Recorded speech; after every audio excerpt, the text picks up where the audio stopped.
IPL এর প্রথম ১৯টি আসরের নিলামে বিক্রি হওয়া সবচেয়ে দামি ৬ ক্রিকেটার কে দেখে নিন। নাম্বার 6, অস্ট্রেলিয়ার অধিনায়ক প্যাট কামিন্স। আইপিএল ইতিহাসে ২০ কোটি পেরিয়ে যাওয়া প্রথম ক্রিকেটার তিনি। ২০২৩ সালের নিলামে ২০ কোটি ৫০ লাখে কামিন্সকে দলে নিয়েছিল সানরাইজার্স হায়দ্রাবাদ। নাম্বার 5, ভেঙ্কটেশ আইয়ার। ২০২৪ সালের নিলামে বাঁহাতি এই ব্যাটসম্যানকে অনেক উঁচু দামে কিনেছিল কলকাতা নাইট রাইডার্স। তার দাম উঠেছিল ২৩ কোটি ৭৫ লাখ। Number 4, Mitchell Starc. ২০২৩ সালের নিলামে সতীর্থ প্যাট কামিন্সকে পেছনে ফেলেছিলেন মিচেল স্টার্ক।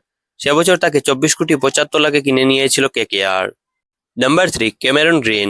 ২০২৬ সালের আইপিএল এর জন্য ক্যামেরন গ্রিন ২৫.২০ কোটি টাকায় কলকাতা নাইট রাইডার্সের কাছে বিক্রি হয়েছেন। নাম্বার 2, শ্রেয়স আইয়ার। ২০২৪ সালের নিলামে ২৬ কোটি ৭৫ লাখে বিক্রি হওয়া পর্যন্ত তিনি ছিলেন আইপিএল এর ইতিহাসের সবচেয়ে দামি ক্রিকেটার। সেই বছর তাকে দলে নিয়েছিল পাঞ্জাব কিংস। নাম্বার 1, ঋষভ পান্ত। শ্রেয়স আইয়ারের রেকর্ডের কিছুক্ষণ পরেই সে রেকর্ড ভেঙে দেন ঋষভ পান্ত। এই উইকেট কিপার ব্যাটসম্যানের দাম উঠেছিল ২৭ কোটি। চমক দেখিয়ে তাকে দলে টেনে নিয়েছিল লখনৌ সুপার জায়ান্টস।